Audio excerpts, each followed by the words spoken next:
que yo digo.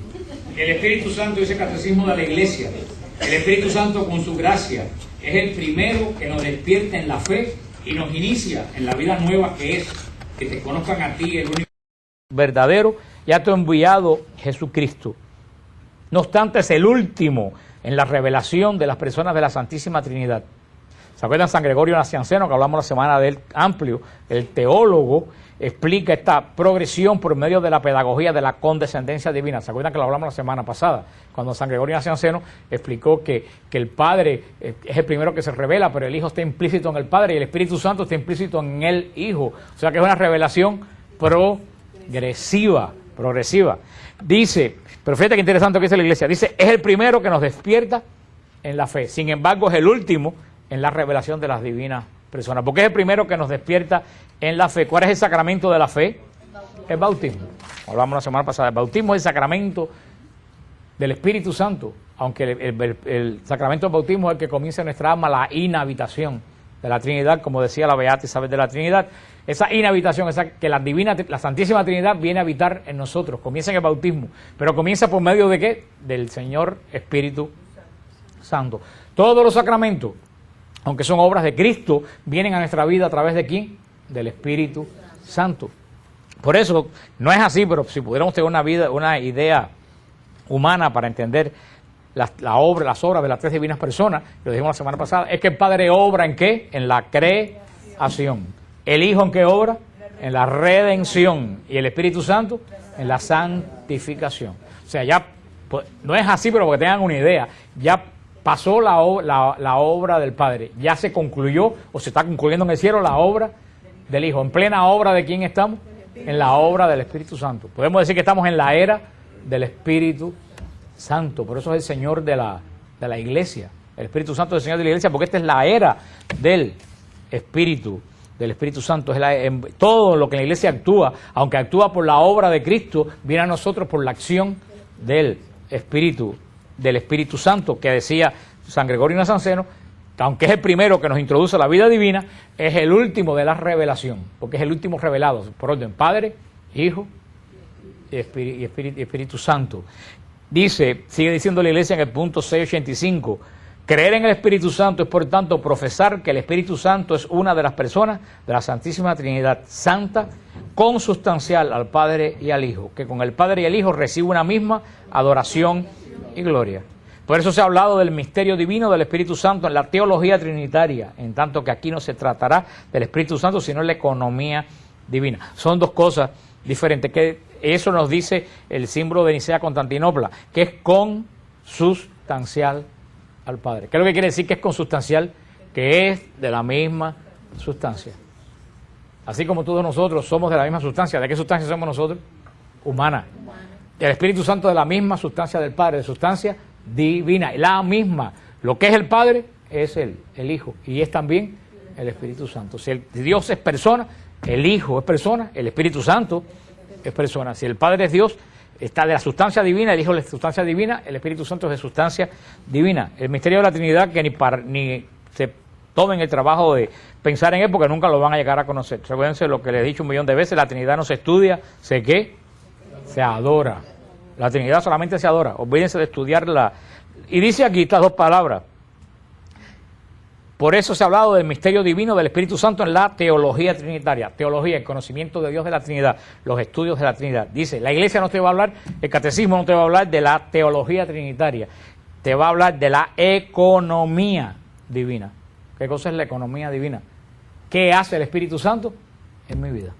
O sea, son dos tipos de estudios. La teología estudia quién es el Espíritu Santo. El catecismo nos va a hablar no de quién es el Espíritu Santo en el misterio de Dios, sino qué hace el Espíritu Santo en mi vida. ¿Cómo se llama ese hacer del Espíritu Santo en la vida de nosotros? La Trinidad, economía divina, que cómo obra el Espíritu Santo en cada uno de los creyentes. Los nombres que se le han dado al Espíritu Santo en toda la historia de la Trinidad desde los primeros tiempos, implican que el Espíritu Santo es una persona. San Juan 14, 16 y Juan 16, 7 dicen claramente, llaman al Espíritu Santo el Consolador. Juan 14:16 y Juan 16:7, ¿cómo llaman al Espíritu Santo? Consolador. Es uno de los títulos que más se usa del Espíritu Santo. ¿Por qué? Porque el Espíritu Santo, ¿por qué el Espíritu Santo nos consuela? ¿De qué nos consuela el Espíritu Santo?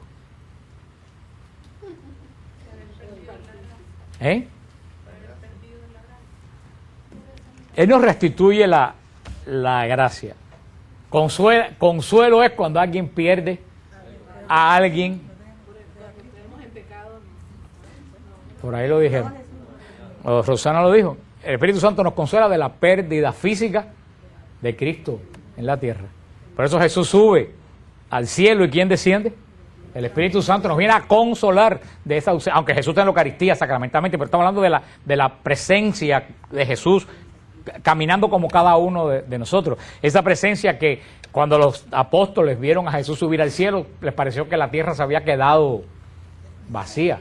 3 años caminando con el maestro se va, ¿y cómo se quedaron ellos? Sin saber a dónde ir. Por eso el Espíritu Santo se llama el Consolador, es ese que nos consuela, porque viene a llenar nuestra vida, y no solo nos viene a llenar nuestra vida, que nos presenta a Cristo de una forma diferente. ¿Cómo nos presenta el Espíritu Santo ahora a Cristo? ¿De qué forma? Sacramental. Es verdadera la presencia física, de eso no hay duda, pero ya no es Jesús con los ojos a la cabeza que veíamos con los ojos físicos. Ahora tenemos que verlo a través de los ojos ¿de qué?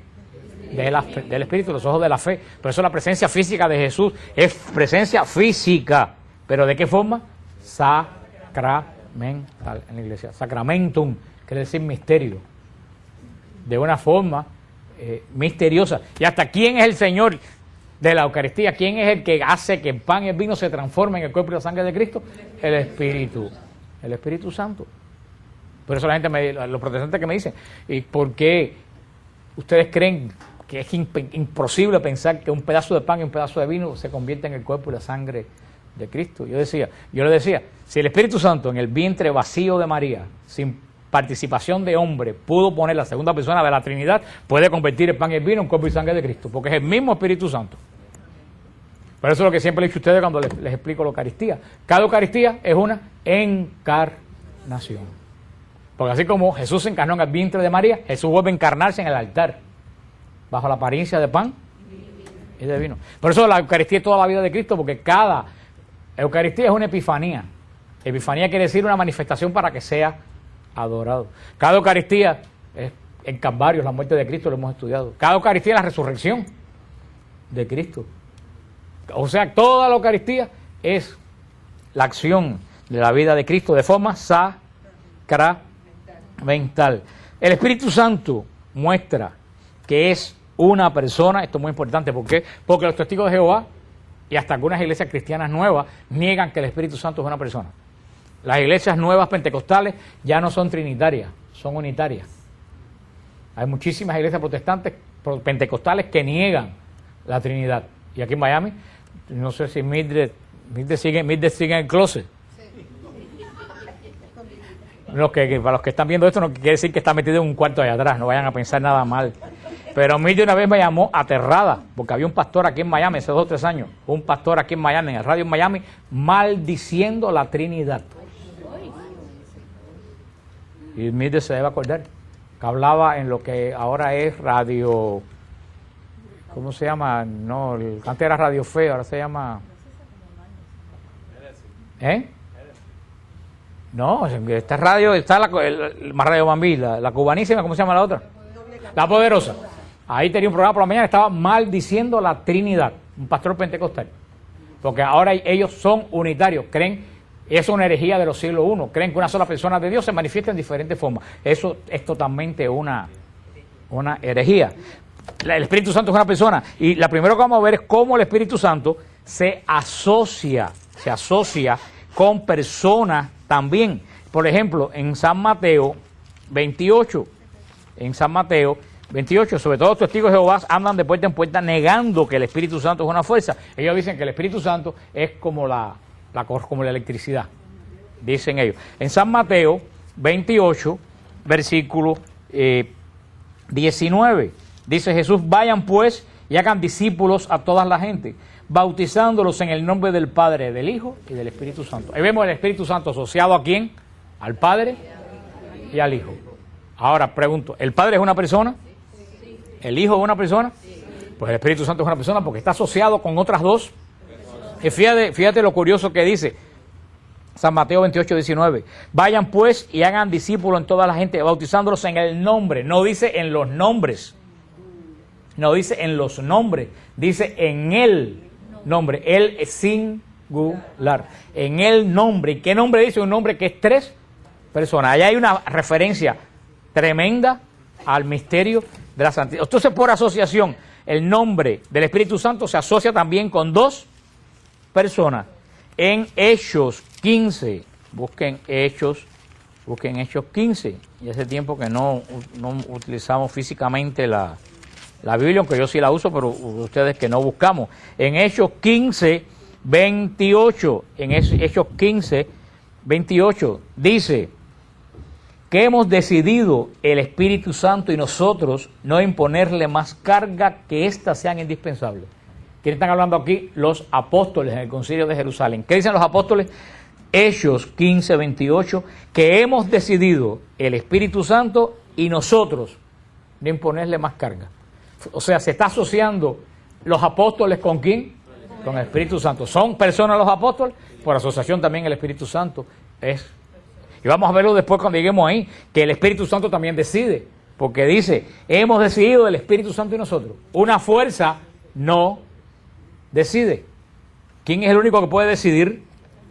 Una persona, es que inclusive una persona que está en estado vegetal o una persona que tiene problemas mentales no tiene capacidad de decisión, solamente una persona. Aquí lo vemos bien claro. Segunda de Corintios, segunda carta de San Pablo a los Corintios, capítulo 13.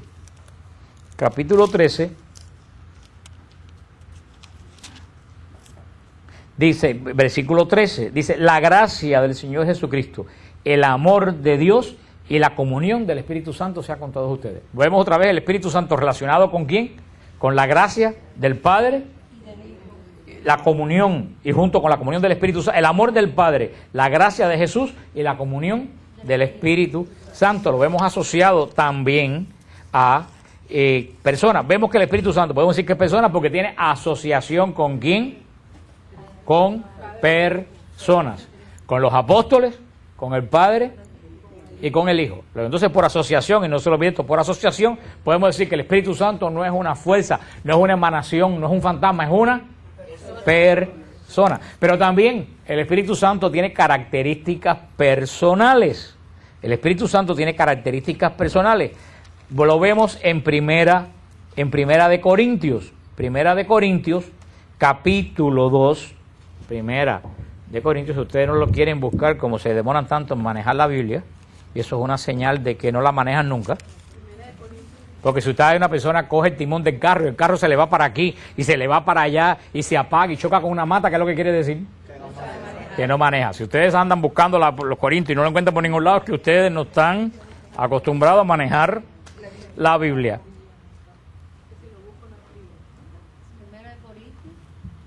Esperando que se callen para decirlo. Acuérdate de las reglas que ustedes hablan, yo no hablo. Eso me lo enseñó mi abuelita cuando era chiquito. Que cuando las personas mayores hablan, los demás se callan. Ustedes son niños aquí, yo soy la persona mayor, así que yo hablo y ustedes se callan. Primera de Corintios 2, versículo 10. Dice lo que dice Pablo, porque a nosotros nos lo reveló Dios por medio del Espíritu. Y el Espíritu todo lo sondea hasta las profundidades de Dios. Vemos primero aquí una característica de persona del Espíritu Santo. ¿Qué característica es? Inteligencia. ¿Una fuerza puede ser inteligente? No. Eso que dicen que la naturaleza es inteligente, la naturaleza no es inteligente. ¿Un ciclón es inteligente? No, un ciclón se mueve de acuerdo a las altas y las bajas presiones, pero él no decide para dónde coger. Sin embargo, aquí dice bien claro San Pablo que el Espíritu Santo revela. O sea, revela, para revelar algo hay que tener inteligencia de lo que tú vas a revelar. Porque si yo le digo, le voy a revelar algo, me paro aquí, le digo una salta de disparate, ¿qué cosa le revelé a ustedes? Nada. O si vengo y le digo, les voy a revelar algo, Cristo salva. ¿Qué les revelé yo a ustedes? Nada, hay que tener inteligencia para una revelación. No solo hay que ser inteligentes, sino fíjate lo que dice. Y esto es versículo de 1 de Corintios 2:10, importantísimo. Dice, el Espíritu todo lo sondea. Dice que todo lo sondea. Fíjate hasta lo que sondea. Hasta las profundidades de Dios. Eso es tremendo. El único que penetra. Hay otras versiones bíblicas que me gustan porque dice, penetra hasta las entrañas de Dios. Que decir, hasta lo profundo de Dios. El Espíritu Santo es el único que puede conocer las entrañas de Dios. Y como el Espíritu Santo conoce lo más profundo de Dios, por eso que de ese conocimiento que él tiene de lo profundo de Dios, nos los da a ¿quién? A cada uno de nosotros. Por eso tú te aburres de leer a veces algo y tú no entiendes nada. De buena primera invocas al Espíritu Santo, de buena primera todo se te corre, cosas que tú no entendías nunca, un día tú lo ves tan fácil, porque el Espíritu Santo se está comunicando aquello que él encontró, ¿dónde? Las entrañas de Dios. Y ahora que me pregunto, ¿quién puede sondear la profundidad de Dios? Dios mismo. Ninguna fuerza externa. Se dice que ni siquiera Cristo es lo único que ha entrado a la presencia de Dios. Aquí no es entrar a la presencia, aquí es entrar ¿a dónde? A las entrañas de Dios. Solamente Dios, y un Dios que es una persona. O sea, vemos en Corintios 2, 10, 11, que el Espíritu Santo tiene inteligencia. Piensa, determina y tiene propósitos. Vamos a ver también en Primera de Corintios 12, Primera de Corintios 12, capítulo 8. Primera de Corintios 12, capítulo 8, dice, porque a uno se le da por el Espíritu Santo palabra de sabiduría, a otro palabra de ciencia según el mismo Espíritu, a otro fe en el mismo Espíritu. O sea, vemos aquí que el Espíritu Santo, ¿qué cosa? Da. El Espíritu Santo da. Si el Espíritu Santo da, ¿qué es lo que quiere decir? Que tiene voluntad. Solamente una persona que tiene voluntad puede dar. Ustedes conocen a alguien que está catatónico. Una persona catatónica, una persona que está en estado vegetativo, ¿puede dar algo? No. Es una persona que da, es una persona que tiene voluntad, que sabe que lo que posee y sabe que eso que posee lo puede dar. Él da a los cristianos todos los dones que dio desde el principio y los sigue dando. Y lo que dice el versículo 11 es muy importante. Pero todas estas cosas las obra un mismo y único Espíritu, distribuyéndolo a cada uno en particular según su voluntad. Ahí lo dice bien claro, el Espíritu Santo tiene voluntad. Porque él da no a lo loco, no es una piñata que él tira a ver lo que cae. A cada cual, evalúa a cada cual, y a esa persona que evalúa le da según su voluntad. Y ese es el problema que lo veremos después cuando estudiemos los dones. Ese es el problema con los dones, que tú no puedes rechazar don que te dé ni buscar don que no te dan. Porque el don que te dan proviene de ¿qué? De la voluntad del Espíritu Santo. ¿Qué es lo único que uno puede hacer con los dones? Aceptarlo y usarlo. No buscar el que no tiene y no usar el que te dieron. Es un gran pecado no usar el don que te da el Espíritu Santo. Y es un gran pecado ambicionar un don que a ti no te dieron. Recuérdate que todos esos dones vienen a ti por la voluntad. Entonces vemos que el Espíritu Santo tiene inteligencia y el Espíritu Santo tiene voluntad. Vamos a ver Romanos 15. Romanos 15. Romanos, la primera carta que está después de los hechos de los apóstoles. En Romanos 15:30, dice San Pablo en Romanos 15:30, les suplico, hermano, por nuestro Señor Jesucristo y por el amor del Espíritu Santo, que luchen juntamente conmigo en sus oraciones, rogando a Dios por mí. O sea, San Pablo dice, les suplico, hermanos, por nuestro Señor Jesucristo y por el, ¿qué cosa? Amor del Espíritu Santo. ¿Qué cosa es el amor? Una emoción. El Espíritu Santo ama. Entonces el Espíritu Santo tiene ¿qué cosa? Emociones. Estamos viendo ya que el Espíritu Santo tiene inteligencia. ¿Tiene qué cosa? Voluntad. Ahora vimos que tiene emociones. Ama. Pero vamos a ver más todavía. En Efesios 4. En Efesios 4. Y esta palabra de la carta a los Efesios es bien interesante. Efesios 4:30. Este es el problema de tener estampas en la Biblia. Dice que en el Siervo de Cristo Vivo dicen que no se puede tener estampas en la Biblia, pero no es porque sea malo, sino porque cuando tiene una pila de estampas, que es que abres una página, se te caen 6 o 7, y entonces tienes que estar recogiendo las estampas que se te caen. En Efesios 4:30 dice San Pablo: no entristezcan al Espíritu Santo de Dios, con el que fueron sellados para el día de la redención. No entristezcan al Espíritu Santo. Entonces el Espíritu Santo se puede entristecer. Fíjate, el Espíritu Santo tiene inteligencia, tiene voluntad, tiene emociones, ama. El Espíritu Santo se entristece. Vamos a la epístola a los Hebreos, que es la última de las epístolas de San Pablo. Hebreos 10, 29.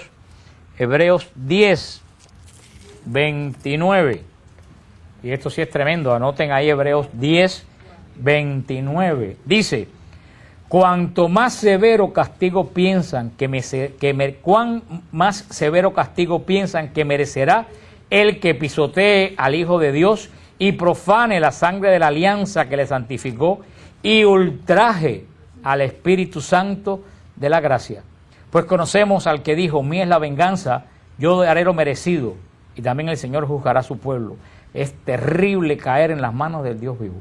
Fíjate lo que dice San Pablo, que dice que el Espíritu Santo va a haber un gran castigo para el que pisotee al Hijo de Dios y profane la sangre de la alianza. Pero dice que también va a haber un castigo terrible para que quien ultraje al Espíritu Santo. Luego entonces, ultrajar, insultar, quiere decir, el Espíritu Santo puede ser insultado. Repetimos esta letanía para que por lo menos que se recuerden hasta las 11 de la noche.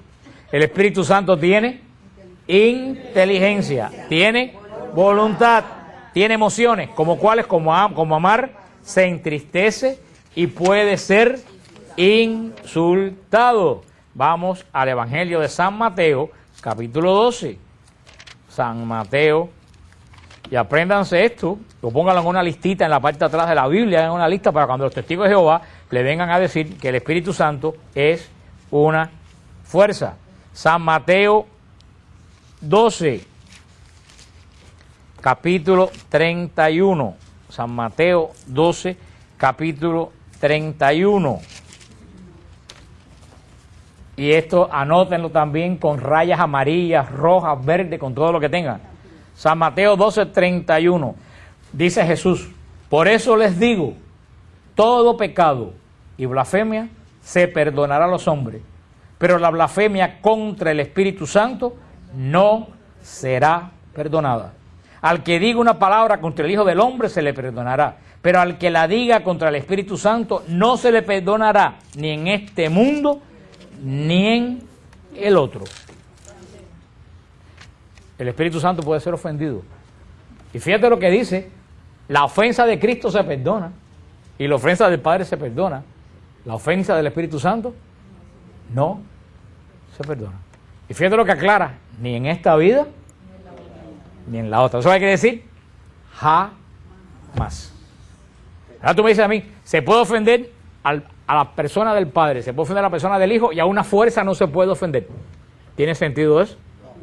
No, ¿por qué no se puede ofender al Espíritu Santo? Porque el Espíritu Santo es el Espíritu santificador. Cuando tú ofendes al Espíritu Santo, estás ofendiendo la santidad del mismo Dios. Anoten ese versículo. Y se ha discutido mucho qué cosa es la ofensa contra el Espíritu Santo. Esa ofensa que no se perdona. De todo lo que he leído del Espíritu Santo, la ofensa del Espíritu Santo, hay dos líneas, porque como Jesús no especifica cuál es el pecado imperdonable, y hay personas que se aterrorizan con esto. Pero primero que nada, usted tiene que tener en cuenta una cosa: para que haya pecado, para que uno tenga pecado, ¿qué es lo primero que uno tiene que tener? Conciencia de pecado y voluntad de pecar. Si tú no tienes conciencia de pecado, no es pecado.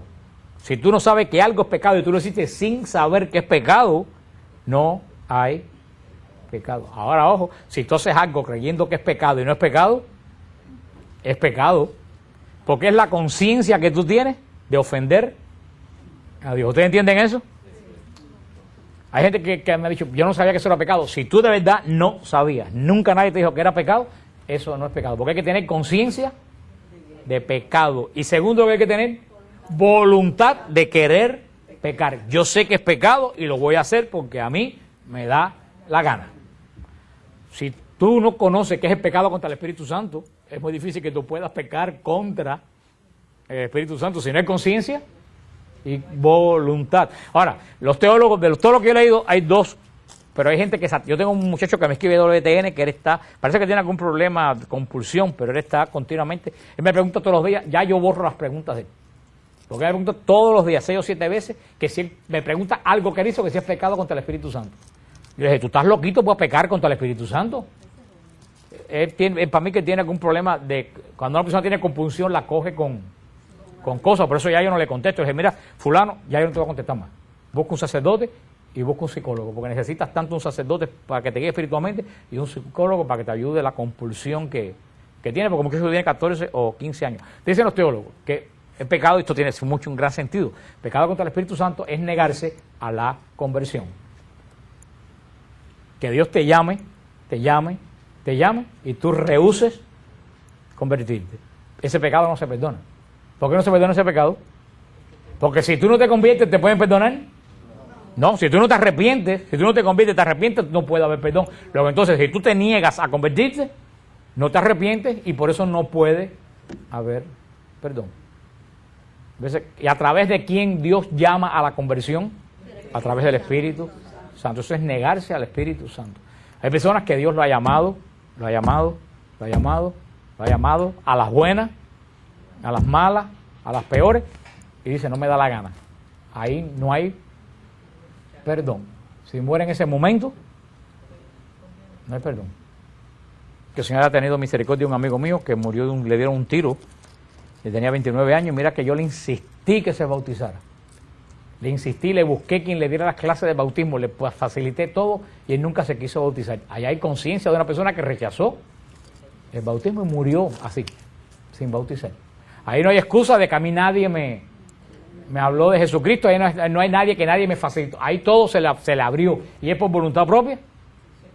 Ojalá que el Señor lo haya, al último momento se haya movido arrepentimiento, pero ahí hay un caso claro de una persona que se niega a la conversión. Y es un caso grave, pero muchas personas que conocemos, el Señor los llama.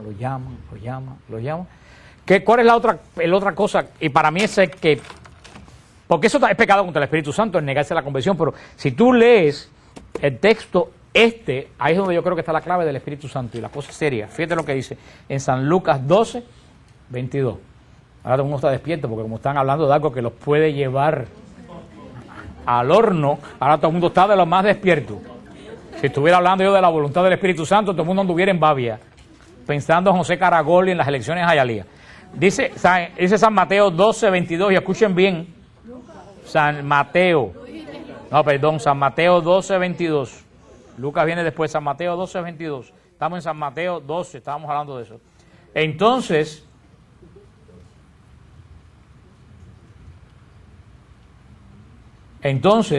le fue presentado un endemoniado ciego y mudo, y lo curó de suerte que el mudo hablaba y veía. Y toda la gente asombrada decía, ¿no será este el hijo de David? Mas los fariseos al oírlo dijeron, este no expulsa a los demonios, más que por Belcebú, el príncipe de los demonios. Jesús, conociendo sus pensamientos, le dijo, todo reino dividido contra sí mismo queda destruido, y toda ciudad o casa dividida contra sí mismo no podrá subsistir. Si Satanás expulsa a Satanás, contra sí mismo está dividido. ¿Cómo pues va a subsistir su reino? Y si yo expulso los demonios por Belcebú, ¿por quién los expulsan sus hijos? ¿Por quién los expulsa sus hijos? Por eso ellos serán sus jueces. Pero si por el Espíritu de Dios expulso yo los demonios, es que ha llegado usted del reino de Dios. ¿O cómo puede uno entrar en casa del fuerte y saquear sus pertenencias si no ata primero al fuerte? entonces podrá saquear su casa. El que no está conmigo, está contra mí, y el que no recoge conmigo desparrama. Por eso les digo, todo pecado y blasfemia se perdonará a los hombres, menos la blasfemia contra el Espíritu Santo. En el contexto que lo dice Jesús, y yo lo veo clarísimo, tanto en San Lucas como en San Mateo, yo lo veo clarísimo, el pecado del Espíritu Santo es, oigan bien, para mí el pecado contra el Espíritu Santo. También lo que dicen los teólogos, de negarse a la conversión, porque eso no te da arrepentimiento y no te da perdón, y si no hay perdón, ¿qué cosa hay? Condenación. Pero en el contexto que Jesús dice, el pecado contra el Espíritu Santo es deliberadamente, lo voy a repetir, deliberadamente, achacar la obra de Dios al demonio. Decir que una obra de Dios, deliberadamente, yo por maldad mía, decir que una obra de Dios es obra de ¿quién? Del demonio. Ahí tú estás poniendo la santidad de Dios, ¿dónde? En el inmundo. Pecado que no se perdona. Ojo a los protestantes. Porque si tú dices que una aparición de la Virgen, deliberadamente tú dices que es el demonio, estás achacando la obra de Dios al demonio, pecado que no se perdona.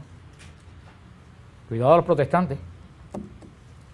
Si tú dices que en la iglesia católica, donde el Espíritu Santo se mueve, es la iglesia de Satanás y la ramera de Babilonia, pecado contra el Espíritu Santo que no se perdona.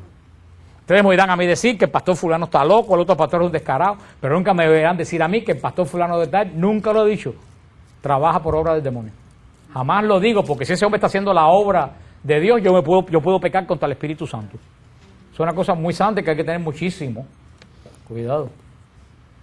Por eso le digo a muchas personas, antes de tú hacer un juicio, a los mismos católicos que no les gusta la renovación carismática, yo digo, antes de hacer un juicio de lo que tú ves en la renovación carismática, cierra la boca. Porque puede ser que termines pecando contra el Espíritu Santo. Y eso ya lo estamos haciendo deliberadamente. Achacar la obra de Dios, o sea, la obra que hace Dios, decir que es obra de ¿quién? Del demonio. Para mí ese es el pecado contra el Espíritu Santo. ¿Ustedes entendieron eso? ¿Cuál es el pecado contra el Espíritu Santo? Y Jesús bien claro, no se perdona, ni en esta vida. Ojo, si Jesús dice que no se perdona en la otra, es específico decir que no se perdona en la otra, ¿qué es lo que quiere decir? Sí, pero por inducción quiere decir que si hay un pecado que no se perdona, quiere decir que hay pecados que sí se perdonan en la otra. Fíjate, si Jesús dice que no se perdona en esta vida, está bien, porque en esta vida se perdona y no se perdona. Pero si dice que no se perdona tampoco en la otra, si Jesús hace esa aclaración, es que hay pecados que sí se perdonan en la otra. ¿Dónde? En el purgatorio. Los pecados veniales, las consecuencias del pecado. Ahí está clarísimo. Porque si Jesús, si no hubiera dicho, eso no se perdona en esta vida, y punto, porque sabemos que en la otra no hay nada chance. Pero Jesús hace la salvación. ¿Ustedes entienden eso? Pecado contra el Espíritu Santo. Vemos, ya para terminar, para después la semana que viene vamos a ver las características de Dios del Espíritu Santo. El Espíritu Santo habla. Habla, ¿dónde el Espíritu Santo habla? En Apocalipsis 2.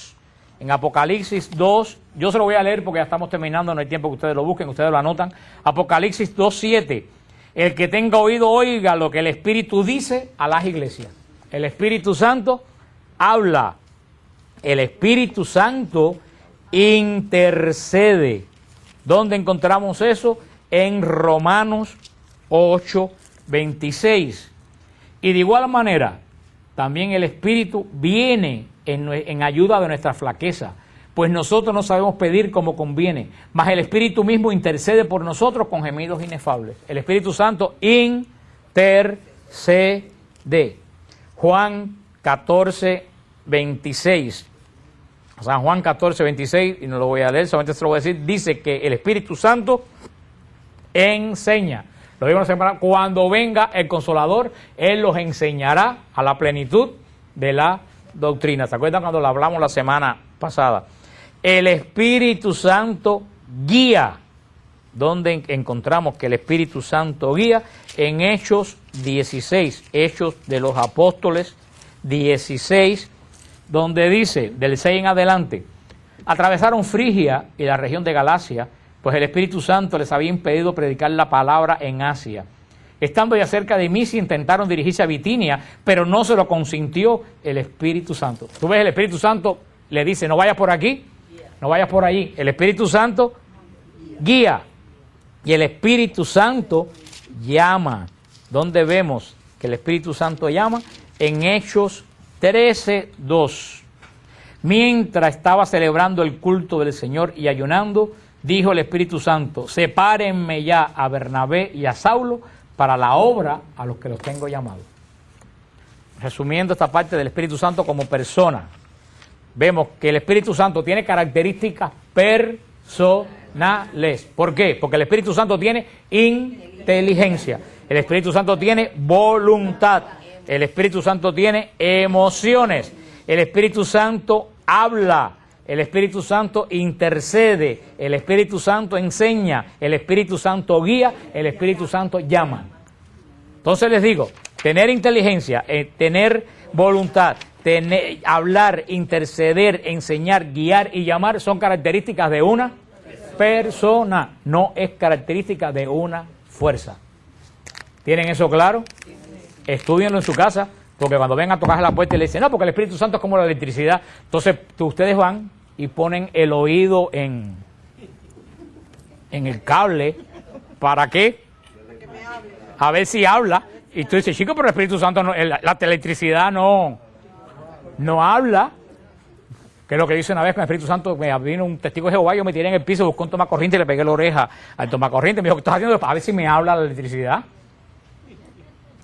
Por eso, estudien esto. La semana que viene vamos a entrar en la característica del Espíritu Santo, de que el Espíritu Santo es Dios. Porque a lo mejor ellos le vienen a decir, bueno, sí, es una persona, pero no es Dios. Vamos a ver, como vimos hoy, con las características personales. La semana que viene vamos a hacerlo con las características divinas. Ahora vimos que el Espíritu Santo es persona porque se asocia con personas. ¿Con quién se asocia? Con los apóstoles y con el Padre y con el Hijo. Sobre todo la frase más importante, vayan por el mundo bautizando en el nombre del Padre, del Hijo.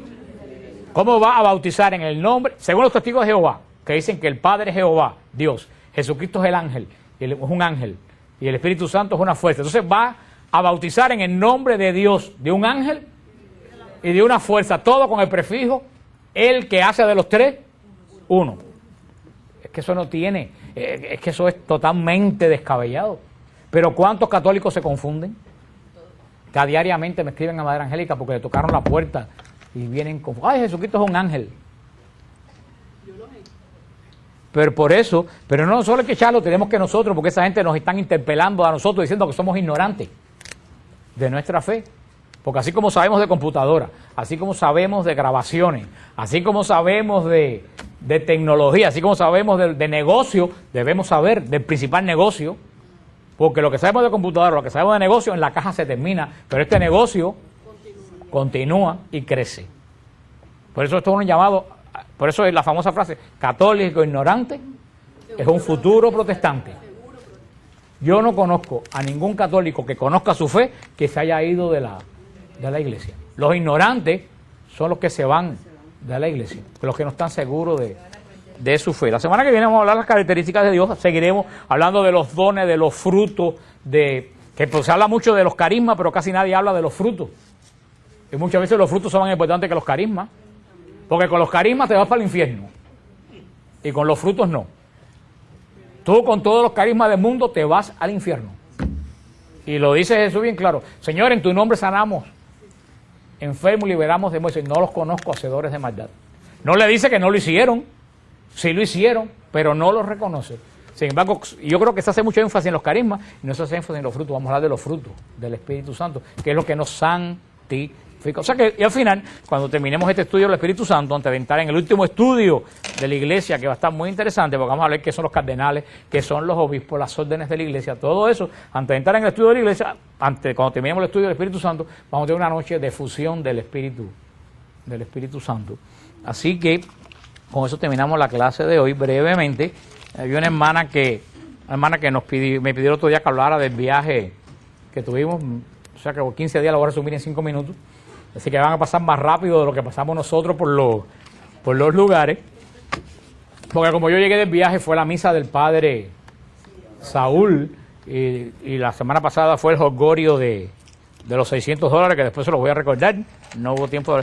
Tuvimos verdaderamente, aquí está Marta María y está Roxana, que fueron alguien más, pues yo sé, andan perdido alguien más aquí fue, yo creo que nadie más. Ay, José, que José está por allá atrás, que no lo veo. Ah, míralo allá. Y José, que inclusive durmió conmigo una noche y dice que ronco, pero, lo cual es cierto. Pero, tuvimos un viaje, si algo se me olvida, ustedes me lo recuerdan, tuvimos un viaje muy bendecido. Fue un viaje bien bonito donde el Señor hizo grandes cosas en la gente que participaron. Llegamos a Barcelona, que es una ciudad, para mí una ciudad más linda de España, más que todavía Barcelona conserva esa característica señorial que Madrid lo perdió por completo. Tuvimos en Barcelona el día libre, nosotros un grupo que me conoce a mí, confía en mí, nos fuimos al monasterio de Poblet de Llobregat, porque hubieron otra gente que empezaron, ¿y qué santo está enterrado allí? ¿Y en qué año? Digo, no, ustedes no van. Se acabó. Ya.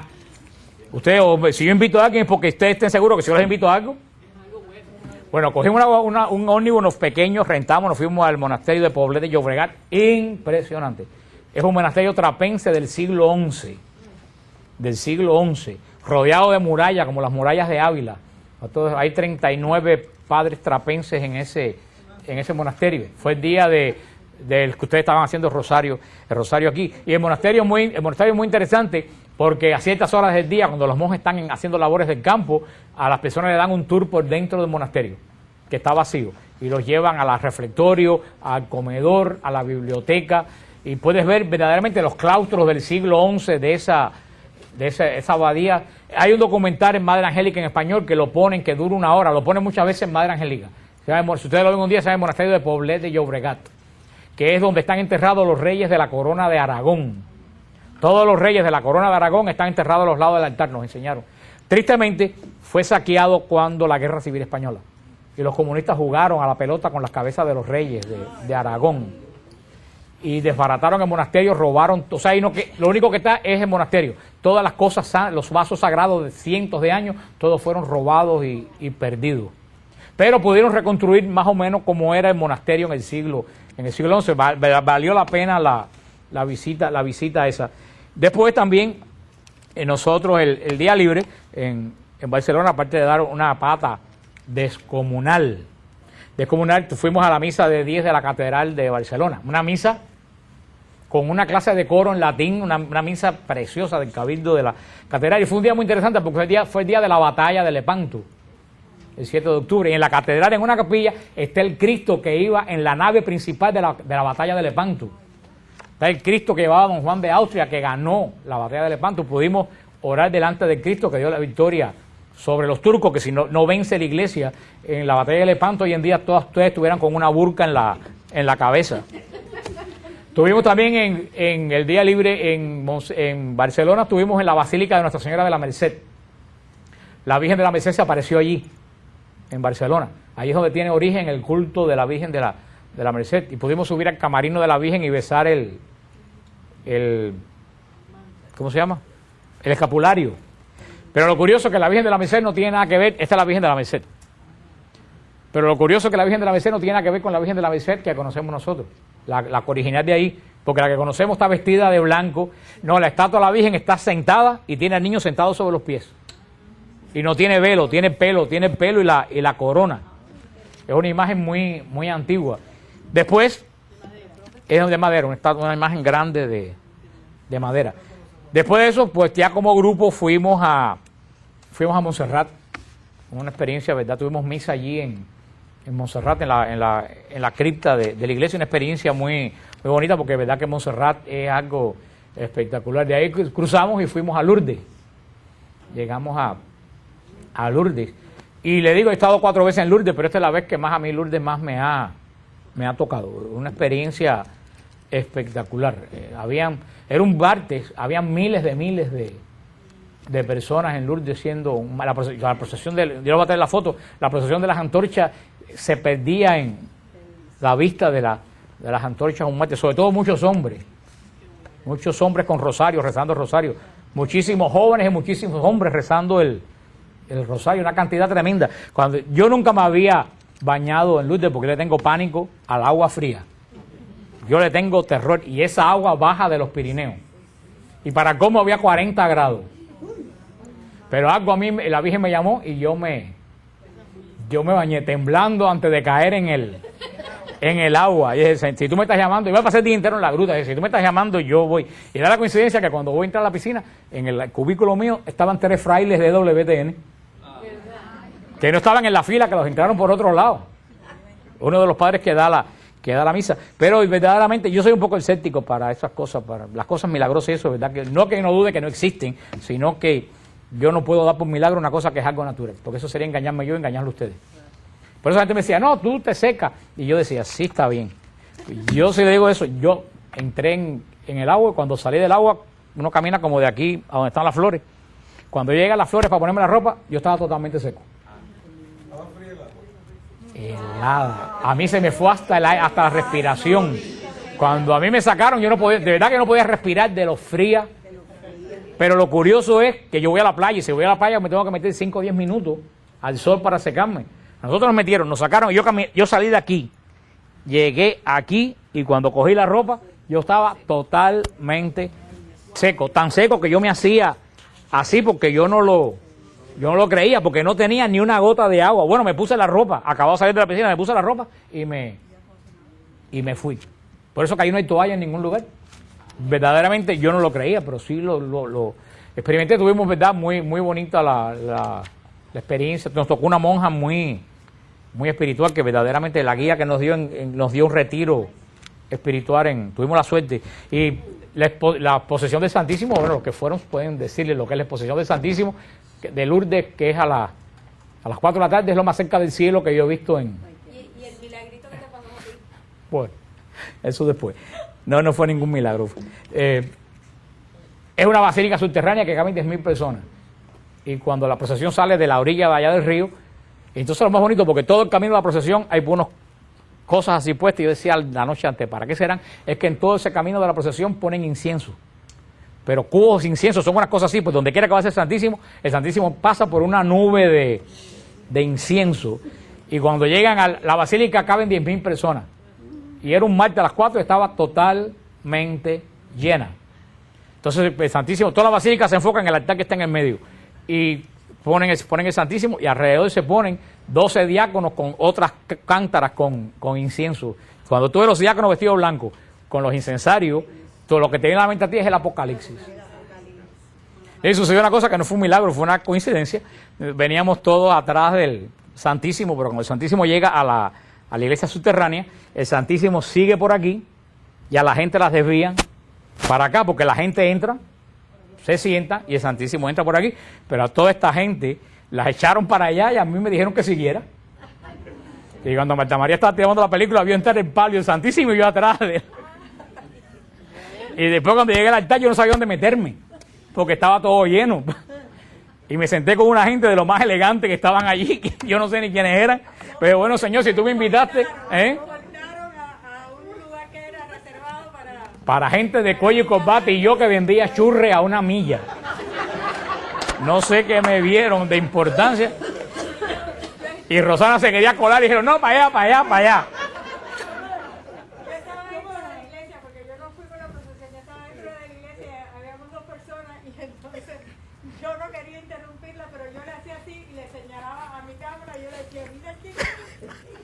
Y en eso yo desfilando, yo dije, no puede ser esto un milagro. Ahí en la basílica la basílica está llena de cuadros gigantescos de santos, y hay uno de los cuadros, la Beata Son María de Jesús crucificado. Y San Charbel, están en los cuadros. Está puesto allí. De ahí seguimos y entramos a Loyola. Entramos en España, en Loyola tuvimos misa en la capilla donde San Ignacio se convirtió. Yo le pregunté a un hermano que estaba al final, yo estaba tocando el órgano, porque cantamos Alma de Cristo allí. Porque San Ignacio fue el que escribió Alma de Cristo. Y la cantamos allí en la capilla. Le pregunto a un hermano, ¿y no tienen una reliquia de San Ignacio? Pues sí, tengo una que acaba de llegar de Roma y se las voy a traer. Que es el hueso de la cabeza de San Ignacio. Y nos trajeron la reliquia de San Ignacio, la pudimos venerar, la reliquia de ahí seguimos a Covadonga, que estaba lloviendo, pero estuvimos en Covadonga, tuvimos la misa muy tempranito en en la cueva de la Virgen allá arriba en el medio de la montaña, muy bonito Covadonga. De ahí llegamos a Compostela, pudimos orar en la tumba de Santiago, del apóstol Santiago, también muy el botafumeiro, el incensario ese gigantesco porque al otro día era la Virgen del Pilar, era día feriado en España, y llegamos a Portugal, fuimos a Porto y estuvimos en Fátima. También la experiencia de Fátima fue espectacular. Se calcula que había más de 1 millón de personas. Había gente durmiendo en casa de campaña en los parques, gente durmiendo con sábanas tapadas abajo de los árboles, familias enteras durmiendo con manta abajo. Había 1 millón, para mí que había más de 1 millón de personas, porque la noche antes del 13 de octubre hubo una vigilia por la noche, todo el mundo con velas. Ustedes dan en la foto, tú mirabas y era el horizonte se perdía de velas, pero se perdía el horizonte de muchos hombres, muchas familias, muchos sacerdotes con hábito, muchos sacerdotes jóvenes con hábito completo, muchas muchachas religiosas jóvenes con hábito completo. Ahí el padre Francesco se nos unió, el padre Francesco. Hubo una vigilia que la Virgen se trajo en procesión al altar con la corona, con la bala que de Juan Pablo II. Ese día, el 3 de octubre, se dejaron las intenciones de ustedes allí en Fátima. El otro día, por la mañana, hubo una celebración impresionante a las 10 de la mañana. Habían más de 1 millón y pico el padre Francesco celebró habían miles de sacerdotes. Esa noche nos quedamos y tuvimos también la procesión porque todas las noches hay procesión de las velas con la Virgen de Fátima, también miles de gente por la noche en la procesión de la Virgen, todo el mundo con velas, una cosa bien. Fuimos al pueblo a donde vivían Francisco, Lucía y Jacinta, tuvimos la casa, vimos una sobrina de Lucía. Y un primo de Jacinto, de Francisco, algo de eso. Pero lo más interesante, vimos la danza del sol. Cuando salimos los vieron hasta Paolo, el chofer de la guagua lo vio. Cuando salimos de la iglesia de Fátima, alguien, creo que fue Liliana, dijo, miren el sol. Y el sol estaba dando vuelta como un CD. Cuando ustedes ven un CD que un CD está dando vuelta, estaba dando vuelta así, y tú lo puedes mirar con la vista normal y no se te dañaba. Yo lo estuve viendo como 10 minutos y la vista pero dando vuelta no se movía, sino que daba vuelta en el eje. O sea, bien impresionante esa estadía. De ahí estuvimos el 15 de octubre en Ávila. Llegamos ya a la procesión de Santa Teresa, se había acabado, pero tuvimos misa en la Encarnación, en el convento de ella, tuvimos la misa. Y de ahí nos fuimos a Madrid, tuvimos un día libre en Madrid. Yo aproveché y me fui al Escorial, al Valle de los Caídos, porque nunca había estado en el Escorial ni en el Valle de los Caídos. Impresionante los dos lugares. Y por la tarde me fui a Toledo. De ahí me encontré a Rosana y a una gente del que se habían ido por su parte. Muy bonito Toledo. O sea que fue un viaje espiritualmente, fue muy provechoso. Hubieron muchos milagros, muchas sanaciones espirituales de gente que lo necesitaban. O sea que fue un viaje bien bendecido, gracias a Dios. Eso más o menos, no sé si me faltó algo. Lo de Liliana, que se le consiguió el Bueno, a Liliana que sin querer se le consiguió un marcapaso, la muchacha que hay en los grupos, que ya está muy mal del corazón. El año pasado me pensaban que se moría porque tiene que poner su marcapaso y no tenía dinero, y da la coincidencia que hubo una señora en el grupo que el marido de la hija es el que patrocina todas esas cosas de los marcapasos en Estados Unidos. Y entonces le consiguió gratis Ahora tiene medio parado el asunto porque una misma dominicana pero eso se va como dice el refrán, no es peor astilla que la del mismo palo. Ya lo último que les voy a decir, traje los flyers del viaje de Semana Santa Israel. Los traje hoy, están puestos allá atrás. Nosotros tenemos un opcional que va a ser los caminos de San Pablo y Patmos. Esa parte de San Pablo y Patmos no está todavía.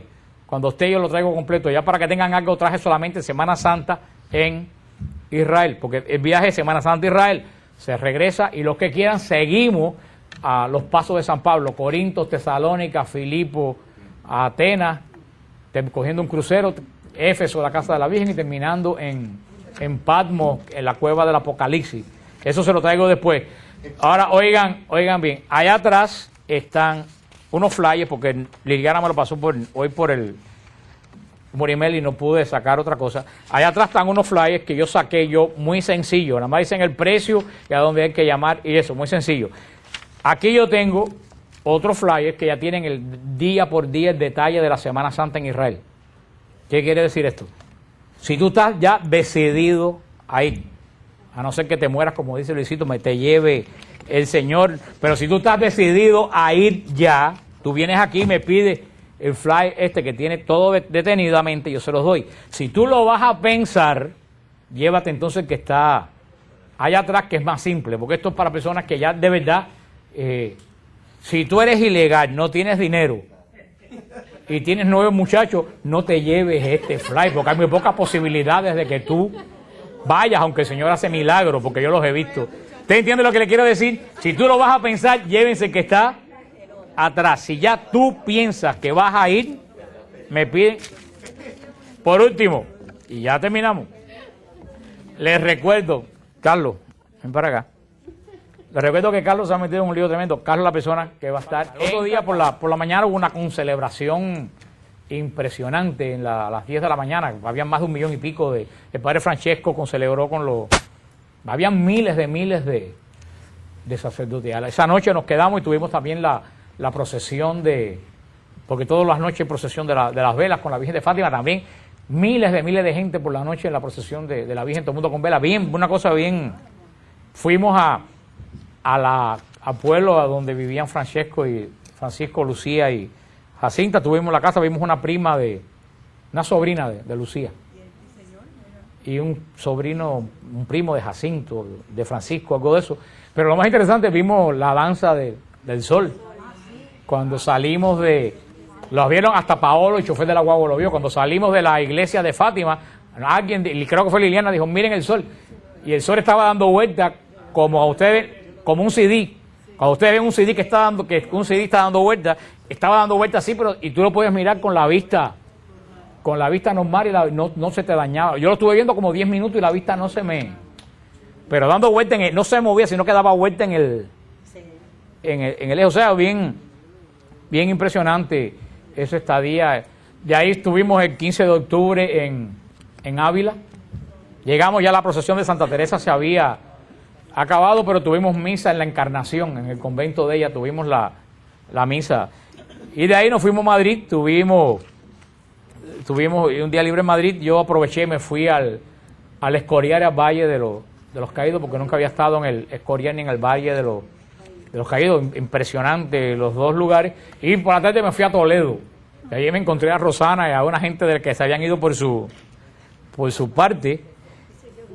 Muy bonito Toledo. O sea que fue un viaje espiritualmente, fue muy provechoso. Hubieron muchos milagros, muchas sanaciones espirituales de gente que lo necesitaban. O sea que fue un viaje bien bendecido, gracias a Dios. Eso más o menos, no sé si me faltó algo. Lo de Liliana, que se le consiguió el... Bueno, a Liliana que sin querer se le consiguió un marcapaso. La muchacha que lleva los grupos, que ya está muy mal del corazón. El año pasado me pensaban que se moría porque tiene que poner su marcapaso y no tenía dinero. Y da la coincidencia que hubo una señora en el grupo, que el marido de la hija es el que patrocina todas esas cosas de los marcapasos en Estados Unidos.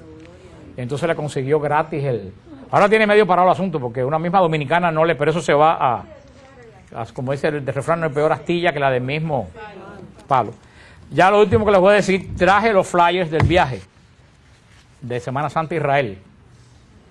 Los traje hoy, están puestos allá atrás. Nosotros tenemos un opcional que va a ser los caminos de San Pablo y Patmos. Esa parte de San Pablo y Patmos no está todavía.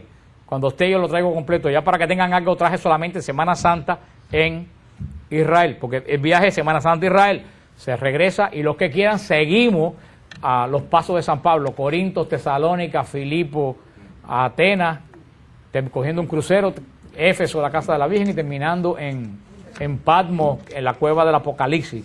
Eso se lo traigo después. Ahora oigan bien, allá atrás están unos flyers, porque Liliana me lo pasó hoy por el Morimel y no pude sacar otra cosa. Allá atrás están unos flyers que yo saqué muy sencillo, nada más dicen el precio y a dónde hay que llamar y eso, muy sencillo. Aquí yo tengo otros flyers que ya tienen el día por día el detalle de la Semana Santa en Israel. ¿Qué quiere decir esto? Si tú estás ya decidido a ir, a no ser que te mueras, como dice Luisito, me te lleve el Señor, pero si tú estás decidido a ir ya, tú vienes aquí y me pides el fly que tiene todo detenidamente, yo se los doy. Si tú lo vas a pensar, llévate entonces el que está allá atrás, que es más simple, porque esto es para personas que ya de verdad, si tú eres ilegal, no tienes dinero y tienes 9 muchachos, no te lleves este fly, porque hay muy pocas posibilidades de que tú vayas, aunque el Señor hace milagros, porque yo los he visto.